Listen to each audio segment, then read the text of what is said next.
Bonjour.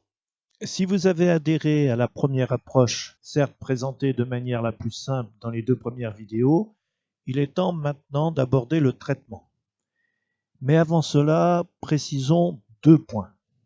Premier point, comme beaucoup d'autres médicaments, la nicotine par patch est un traitement dont la dose doit être impérativement adaptée en fonction du résultat obtenu. C'est-à-dire un possible sous-dosage très fréquent qui n'apporte pas le résultat espéré, ou un surdosage moins fréquent, un peu désagréable, mais sans gravité. Et cela avant donc d'obtenir l'abstinence tabagique confortable et stabilisée.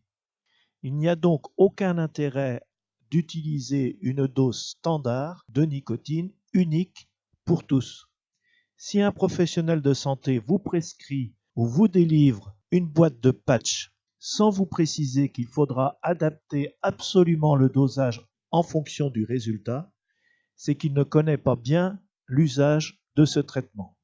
Deuxième point, pour vous y aider, il serait hautement souhaitable qu'un professionnel de santé aguerri au traitement de cette dépendance très spécifique du tabac puisse vous suivre.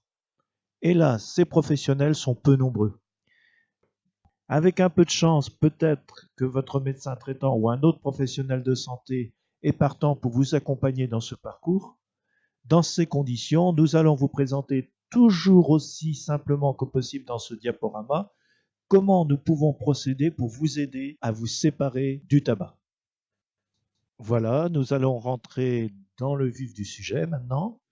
Nous allons aborder le traitement de la dépendance. En tout cas, le traitement sous l'aspect de la dépendance physique.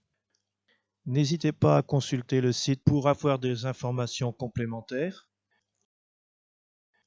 Nous en étions lors de notre précédente présentation à ce phénomène que la pulsion est plus forte que la raison et la volonté.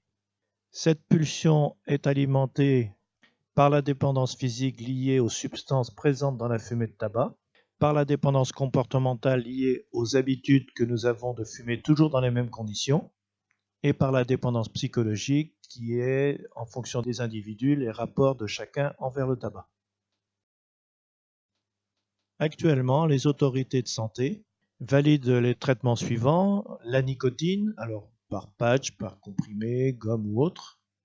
Le Zyban, c'est un médicament qui a été utilisé essentiellement après les années 2000, beaucoup moins utilisé actuellement. Le Champix, un médicament qui est apparu en 2007, qui a eu mauvaise presse dans la presse grand public, dans les médias grand public, mais les inquiétudes ont été écartées ces dernières années.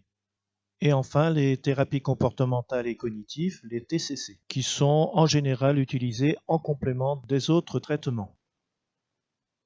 Pour plus de facilité de compréhension dans notre démarche, nous allons utiliser la nicotine comme base de travail. Si vous mettez un patch de nicotine, vous allez réduire la dépendance physique. Vous allez faire chuter la pulsion. Ce phénomène vous permettra de réduire ou de stopper vos cigarettes. Comme vous aurez moins faim de votre tabac, et il y aura un autre processus qui va se révéler, psychologiquement, vous arriverez beaucoup mieux à concevoir de ne pas fumer. Ça va donc réduire indirectement la dépendance psychologique. Il y a une règle en médecine qui dit que on doit toujours éliminer la cause physique avant la cause psychologique. Cette théorie s'applique très bien à la dépendance tabagique, sauf quelques exceptions. Cela dit, vous pouvez ne pas adhérer à ce principe. En tout cas, si vous éliminez la cause physique, même si vous avez quelques doutes, dans ces conditions, ça sera quand même beaucoup plus facile de gérer vos rapports avec le tabac. C'est quand même un point intéressant, hélas trop souvent négligé. Le souci, c'est que si on met un petit dosage, comme le patch 7 mg que nous avons sur le schéma, c'est un très petit dosage. Du coup, ce qu'on peut faire, puisque la pulsion sera trop forte, on augmente le patch, on passe par exemple à 21 mg. C'est le dosage le plus important vendu en pharmacie. Il y a quand même un patch 25 vendu dans une autre marque. Dans la réalité, les patchs 21 mg ou 25 mg ne sont pas des patchs très forts. Beaucoup de fumeurs sont déçus et concluent dans ces conditions que le patch est totalement inefficace puisqu'on fume avec. Si vous fumez avec les patchs alors que vous essayez de ne pas fumer, C'est tout simplement parce que le taux de diffusion du patch 21 mg est trop faible. Du coup, pour compléter le dosage de nicotine du patch, vous fumez. Dans ces conditions, ce qui est très courant chez les tabacologues, on rajoute un autre patch au patch 21 mg. Un patch 14 par exemple. Plus vous augmenterez vos patchs, moins vous aurez faim de votre tabac. La pulsion sera de moins en moins forte et du coup les raisons que vous avez d'arrêter de fumer, la volonté, prendront le dessus sur la pulsion. Vous aurez atteint un stade proche de la satiété et ça sera beaucoup plus facile de gérer l'arrêt du tabac. Bien évidemment, si le dosage est toujours insuffisant, il va rester encore 2 ou 3 cigarettes. Avec l'avis de celui qui vous a prescrit les patchs ou l'avis du pharmacien, si nécessaire, on peut très bien imaginer mettre 2 patchs de 21 mg. Tous les spécialistes de l'arrêt du tabac sont unanimes pour dire qu'il faut éviter le sous-dosage. Par contre, si vous avez des symptômes de surdosage, vous pouvez réduire la dose. Ce surdosage se manifeste principalement par de la nausée, des maux de tête, parfois des palpitations, mais c'est plus rare. Si vous rencontrez ces symptômes, c'est très simple, vous enlevez ces patchs, vous patientez jusqu'au lendemain et le lendemain, vous reprenez le traitement mais à une dose inférieure. Mais surtout, le sous-dosage va entamer le pronostic de réussite de l'arrêt du tabac. Donc il faut monter progressivement le taux de nicotine jusqu'à une abstinence totale du tabac suffisamment confortable. Comme je vous l'ai souligné au début de cette présentation, il serait préférable d'être accompagné par un professionnel de santé bien exercé au traitement de cette dépendance du tabac qui est très spécifique. Avant de terminer ce diaporama, je vous propose une dernière diapositive.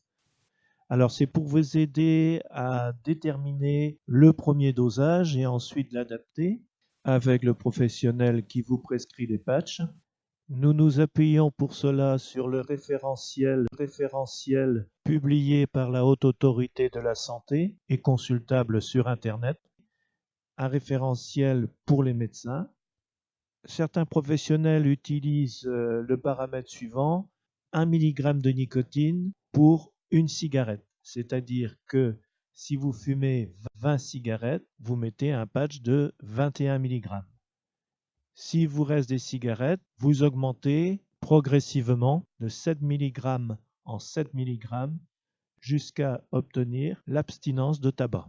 Cette démarche n'est pas démontrée, mais elle peut vous être utile comme ligne directrice.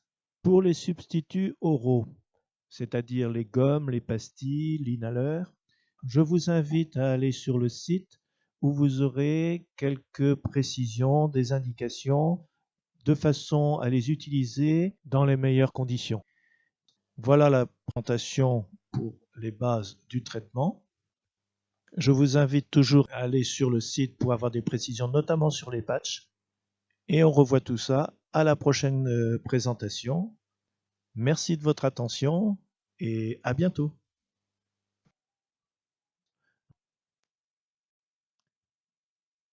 Avec le professionnel qui vous prescrit les patchs,